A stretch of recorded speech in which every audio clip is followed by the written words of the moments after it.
Now we're going to get down to the nitty-gritty of what Indians are all about. I still say we Indian people are believers in the truth. This is the way of life that was given to your people. You're born an Indian, you're going to die an Indian. Indianness is a good life. You're facing an Indian this afternoon. Good Saturday afternoon out there, everyone, and welcome to the #1 source for Native American television news. It's Native News Today. Alongside Gerald Wofford, I'm Jason Salzman, welcoming you all in to another great 30-minute episode of this program, and we're so happy that you're here joining us on Tulsa's CW 1219. Got a great show lined up, lots of things going on. I tell you what, summer is officially over. Now we're into fall, and I got to say, as we've been busy the last few months, but my goodness, we've got some great stuff coming up for you here in the next couple months. October is just jam-packed full of things, so you're going to want to keep it tuned right here to this dial, because Native News Today will be on the scene. That's right. This first Saturday of October, and we are officially into fall, as Jason mentioned, and a lot of events going to be happening this coming month, and we'll keep you updated on those coming along, and certainly those that are in the area that you might like to attend, but some things happening this past week, a lot of good things happening. Absolutely. You know, last week, Gerald, we talked to Camille Ferguson from out in Albuquerque, New Mexico, via Skype. You know, we beamed her in by satellite, if you will, and she was talking about the big conference this week at Hard Rock, and it's still going on, but actually we went earlier this week and did a little story from there, so we're going to have to share that with the folks here today, the American Indian Alaska Native Tourism Association. A little tie-in, as we talked about too, William Lowe, our Director of Tourism here at Creek Nation, is on the board of IANTA, as they call it, AIANTA. He serves on a lot of boards, doesn't he? Man, he does. You know, the guy wears a lot of hats, and which is strange, because when you got a head of hair like that, you don't want to put a hat on it too much. But no, he does a great job. It's many different organizations, philanthropy, serving on different boards, and really, they're really in this middle of this big push with the tourism industry in Creek Nation and Native tribes everywhere. It's really gaining a lot of steam. They've hooked up with Brand USA, which is a big marketing firm in the tourism industry. So they're taking it globally, you know, getting some international folks that want to come see what the tribes are all about. That's good. Really and, neat. You know, such a big new beginning, if you will, but as you say, I mean, a lot of different tribes, a lot of organizations jumping on board, and just great things in the future. You got it. And for the folks around here that want to know what, you know, culturally, and looking at what it would be, I think would be a tourist attraction, would be some of our ancient ceremonial dances. And a lot of people go and are at the ceremonial grounds now, but there was an ancient ceremonial demonstration at the Glenpoe Indian Community Center recently. We got a chance to go to that too, and we'll have a story for you on that later. Also, our good friends over at Murrow Indian Children's Home. You know, since the end of the Civil War, Gerald, that's been a safe haven for Indian children that have been orphaned or need that upbringing. Murrow has been that place for those kids, and ever since J.S. Murrow, the you know, the missionary, decided to board children there and have that school. That has been there at Bacone since, you know, the late 1800s. So it's a great thing. They're starting a capital campaign. We're helping them out with a little bit with that by getting the word out, and we'll share that with you too.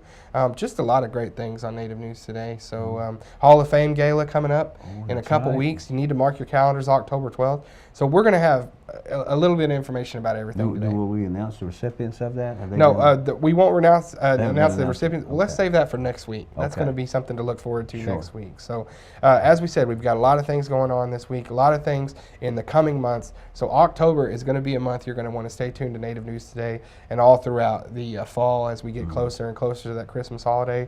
We'll have the end of the year special. I know a lot of people look forward to that. So without further ado, we're going to take our very first break.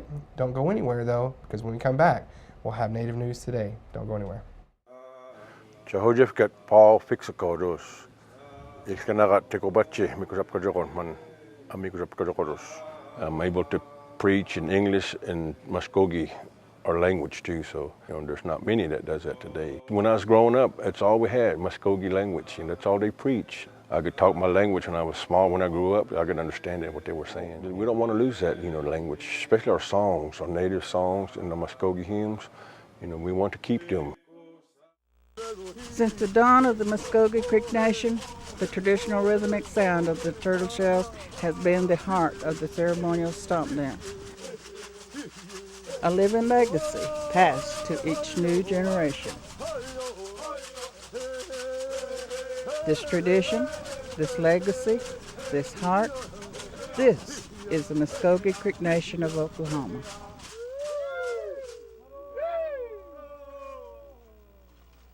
The Muskogee language has always been a part of my life, and so I grew up speaking the language, and I've used it throughout my life. I found that people were interested in learning the language and wanting to revitalize it. The language immersion method of teaching is one that I'm comfortable with. It's a way of reconnecting with our histories and our cultures, and to give this gift or pass this gift on to our children. Mado.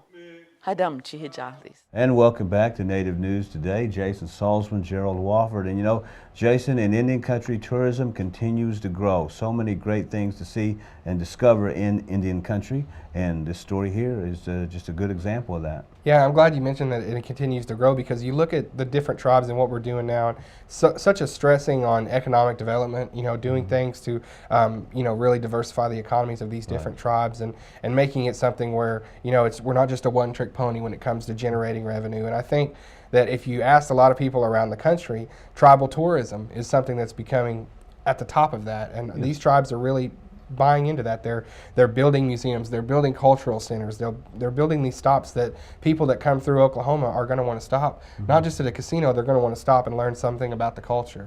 They're going to want to get ingrained in it. And so the American Indian and Alaska Native Tourism Association, they're having their 15th annual conference, and it stopped right here in our backyard at the Hard Rock this week in Tulsa. We are in Tulsa, Oklahoma for the 15th Annual American Indian Alaska Native Tourism Association Conference, and we're so glad to be here in the state of Oklahoma. We want to thank our host, the Cherokee Nation, for inviting us here. I had the opportunity to go out and see Chickasaw country yesterday, and the state is beautiful. I had no idea, it's my first time here. And a little bit about the American Indian Tourism Conference. As I said, we are in our 15th year, and this year's lineup of speakers is phenomenal. We have speakers from all over the country coming and providing training and technical assistance to tribes across the nation so that they can enhance their attractions and destinations that they already have, and also learn from other tribes best practices on what they can take back and bring to their communities. So it's a really exciting time for the tribes as far as tribal tourism is concerned. Many of the tribes here in the state of Oklahoma have been invested in tourism for quite some time, but to other tribes across the nation, it's a new industry for them.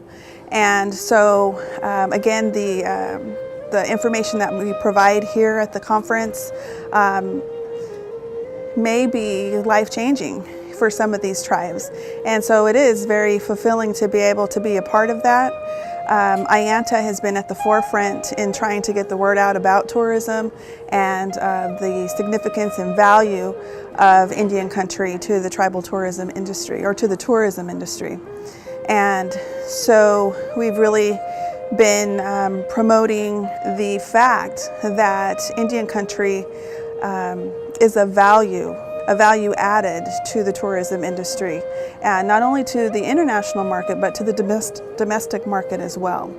And so we now have a seat at the table, the national table, as far as the U.S. Department of Commerce Travel and Tourism Advisory Board. I was appointed by the Secretary of Commerce to that Travel and Tourism Advisory Board, and so that particular committee advises the Secretary of Commerce as well as the White House on travel and tourism industry issues and challenges.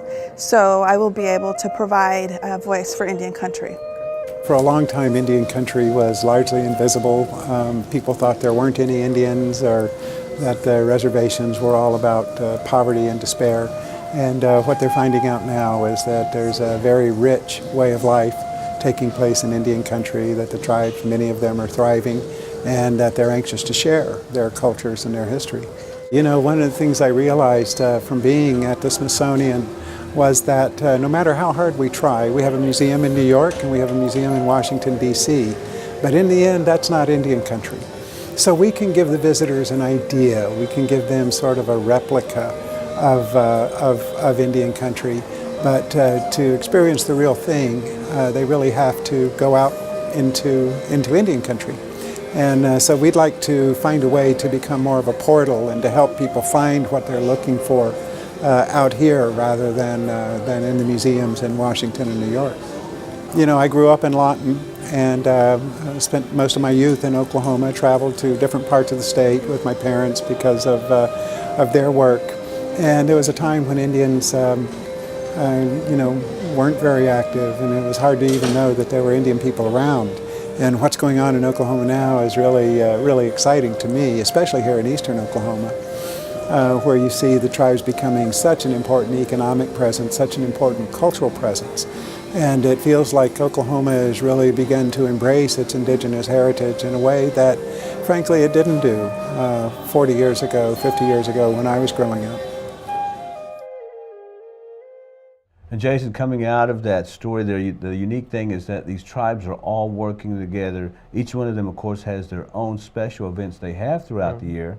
And going specifically to the Muskogee Creek Nation, a very special event is getting ready to happen this month. You got it. And as we talked about at the beginning of the show, William Lowe on the board there at IANTA. So he's there all week long, you know, and he's having to hustle and do different things. But we were able to get him away for just a few moments to talk about a great big event that the tourism department puts on here, and that's the Muskogee Creek Nation Hall of Fame Gala. Yeah. The second year, Gerald. Last year was the very first year.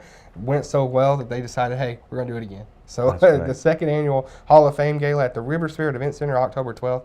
You know, Gerald, so many great people that have been grandfathered into this Hall of Fame from the past Living Legends ceremony. Yes. Now they have it at the River Spirit Event Center, a little bit cooler time of year, not outside in the heat of the festival. So it's really becoming a big event. A lot of people are catching on with this, and I talked with Will about this big event coming up.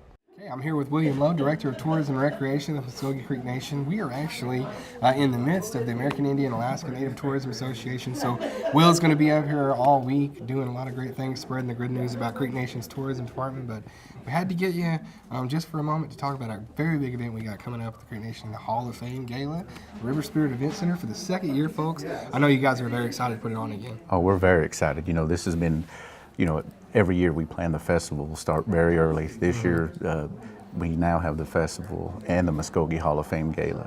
So this year, October the 12th at River Spirit Event Center. Same place, same show time as last year. Second year of doing this event, so we want to say we got it down packed a little better than we did in the initial one, but it's going to be a great event.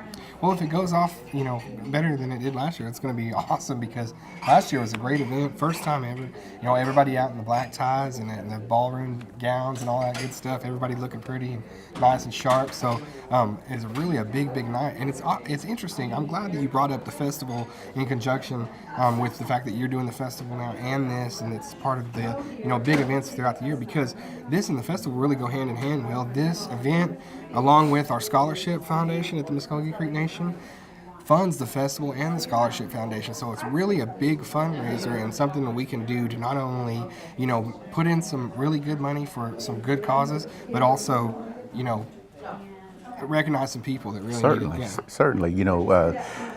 The festival and the actual scholarship foundation do benefit from this program.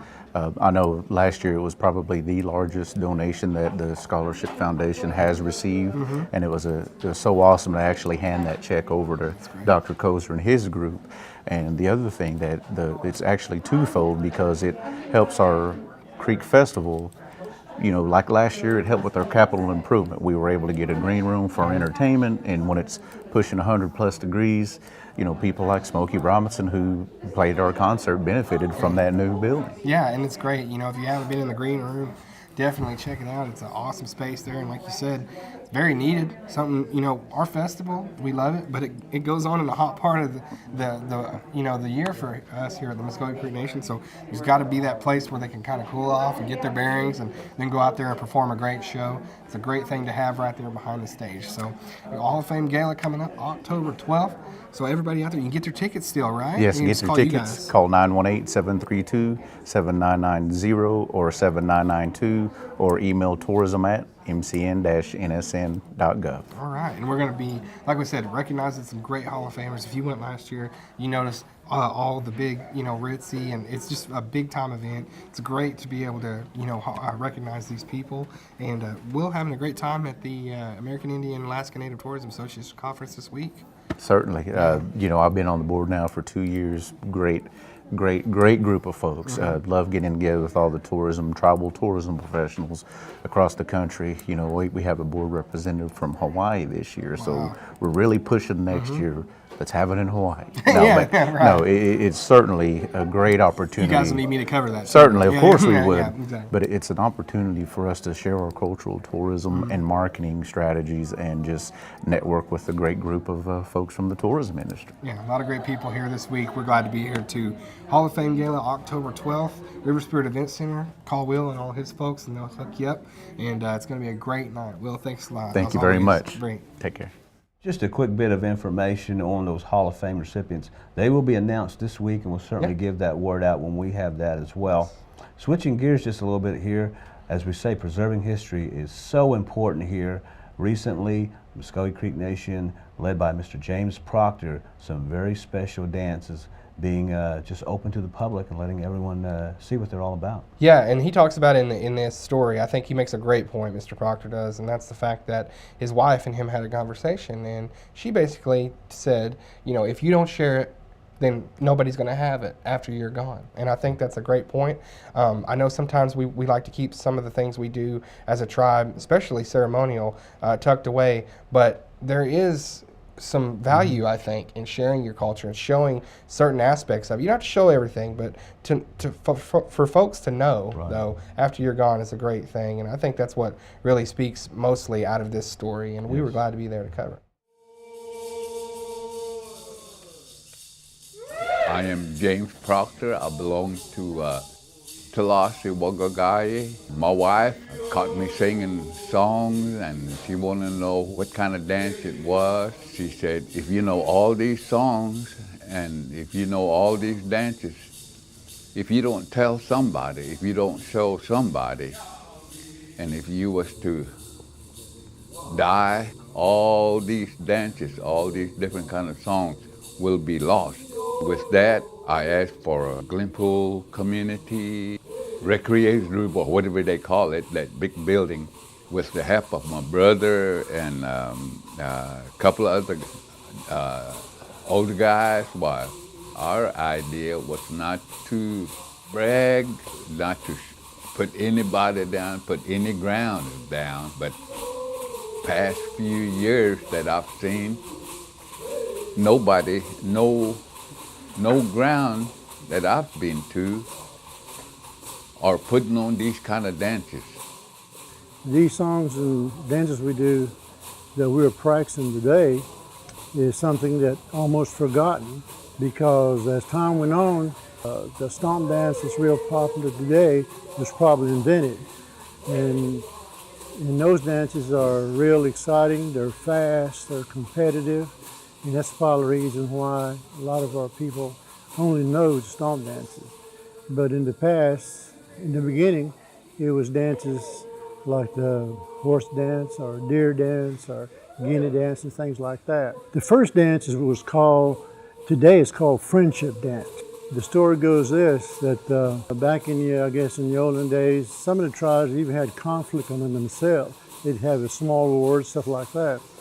And then, so one day they decided to have peace among all these tribes.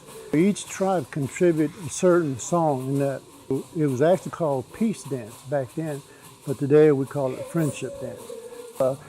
As a Muskogee Creek people, this is one of the only things that we have left to identify with our, tribe.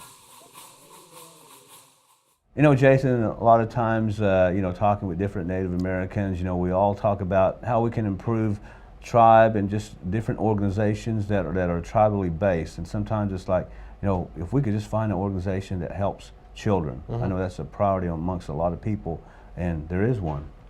Helping children since, like we said, the end of the Civil War in America, and you're talking about many years doing great work. And when you have Native American children who have been orphaned, who don't have that family structure, there's got to be something there. There's got to be a way for them to not just slip through the cracks.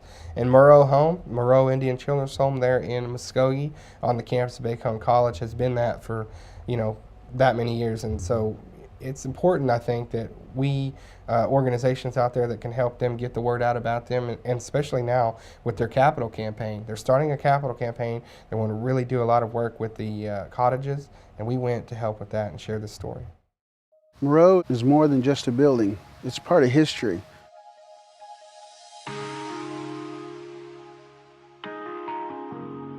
Since the days following the conclusion of the American Civil War, Murrow Indian Children's Home has served as a safe haven for Indian children who have been orphaned or deprived of normal family care. It started with the vision of one man. Murrow was founded by a Reverend J.S. Murrow. He came to Indian Territory as a missionary, and he did missionary work for the Chickasaws, Choctaws, and Seminoles. And in 1867, he built a public school here, and he was able to teach the Native kids there. There were several Native kids in attendance, and it was that year that he began boarding Native children. This vision of Reverend Murrow needed support if it was to grow, and compassionate giving has always been a necessity. He envisioned an academy to house, feed, and educate the Native children. So he went around to the different tribes and to try to have someone to help with his vision. In 1888, American Baptist Home Mission had agreed to invest and build upon his vision. A few years later, in 1910, they brought the mission here to Bacone. That is where the home still stands today. Now, Murrow is in the midst of a capital campaign aimed at raising funds to improve the lives of the children. The current shift worker model is counterproductive in child development. The shift worker model, there are a lot of drawbacks to that model, and one being there is no consistency with the children. And the other thing is it is difficult for the house parents as well, because you have a house parent that has a certain set of rules and then someone else comes in with a different set of rules, so it is difficult for them as well. And also the children could see probably somewhere between 3 or 9 house parents in the course of a week. So you can understand that there would be no consistency. Administration is also excited about what reaching the goal would mean to the facility. With the renovations, we will be adding 1,200 square feet to each cottage, and this will accommodate our living staff. The benefits for the children will just be phenomenal, because the children, there will be consistency in the cottages. We will not have as large of a turnover either, and also the children will be able to form a bond with these house parents and develop some lifelong relationships. To support the efforts of Murrow Indian Children's Home, call 918-682-2586 or visit murrowchildrenshome.org. Your contribution to this capital campaign will improve the lives of American Indian children in Oklahoma. And that brings us to another conclusion of Native News Today. As always, we appreciate you taking time out of your busy schedule to join us this afternoon. And Jason, as we said, October just in steam, fully rolling, I tell you. You got all kinds of things coming up. And the Hall of Fame on the 12th, as we said. The Muskogee Creek Nation's annual trip out to California to meet with the California Creek Association. That gathering is Happening coming up right now. Yeah, absolutely. This next week, yes. And Yes, they're okay. going out there, and well, I'm sure we'll bring something back from that. And they'll have NCAIs coming up, National Congress of American Indians. That'll be in Tulsa. A lot of big events there. It's been in Tulsa? I think so. We'll have to look that up, but I think so. Okay. And then you talk about you know, some grand openings going on at Muskogee Casino. There's just all kinds of stuff happening, and great news on the horizon. So Hall of Fame too. You look at who's being, you know, the winners this year, and I know people are excited about that, and who's being honored. We're excited to announce that too next week. So that's, I don't want to give too much of a cliffhanger, but folks, you need to watch Native News Today next week. This Yes, you got to might find be your out. only chance to find out, is to watch us here. And of course, traditional events that happen every year at this time, the Council Oak coming up. Very much so. It's Yeah, going to be great. That's coming up the later part of October. There at the historic Council Oak Park. Just going to be really busy for us around here, but we like it that way. Oh, and also too, in Oklahoma City, the AARP always honoring every year Native American elders. Right. And there are some Muskogee Creek elders that will be honored this coming Tuesday. Yeah. Our good friend Shoshana, I think her mother is actually being honored. She is one of them. Shoshana I want to Wasserman, say yeah. Johnny Brazel. Oh, is wow. another. I don't know all the recipients Yeah. that are Creek, but I know that she is one as well. And there'll be others. We'll announce all those recipients next week. And Johnny, you know, she's about to run out of room on her mantle for all of her acknowledgments, but well deserved. I mean, she's done such a great job. We love Johnny on this program because she's been so gracious with us and getting the word out about our diabetes programs and the great things that they do here at Creek Nation. So once again, just lots of things going on, and we're going to be glad to be reporting them and showing the stories to you, because as we say, you know, we know that you can't always get out to these events. You can't always be there. A lot of people have different things going on. That's exactly what we're here for. We are that outlet. We are that way to connect to these different events, these different stories. And what a great job it is to have and to be able to do those things. That's right. And you know, as we do cover a lot of these stories, sometimes, you know, they are yearly events, so to speak. But it's nice to see how, you know, perhaps they evolve, if you will. Maybe a different look or philosophies taking place. Yeah. That's always nice to see how they go along, if you will. And I'll take the age-old adage here of, and I'll flip it. I'll just say the more things stay the same, the more they change. Because I think even if you look at things that are happening yearly, you know, you may come to a festival in 2012 and then show up at the festival in 2013 and not even recognize it. You know, it'll be changed so much in 1 year. And so it's great to be able to update those things too. But Jason, perhaps the biggest factor we have not discussed here yet, and we're still deciding about this, maybe we'll get some input from you watchers out there. Are we going to produce a Halloween show this year? That is still up for debate. I'm going to have to talk to the production staff. I think they want it. And if those guys overrule me, then hey, so be it. That'll be great. We'll do it. I got a feeling that, okay. Yeah, we'll just say that. Yeah, exactly. That'll be another thing you can look forward to. Look forward to also catching us online. Check us out on Facebook, Twitter. We're all over the place. And you can check the YouTube channel out too, Native News Today. Yeah. For our producer, Jared Moore, and everyone part of Native News Today, in the meantime, you all take care. God bless. And we'll be seeing you soon. Have a great week, everyone.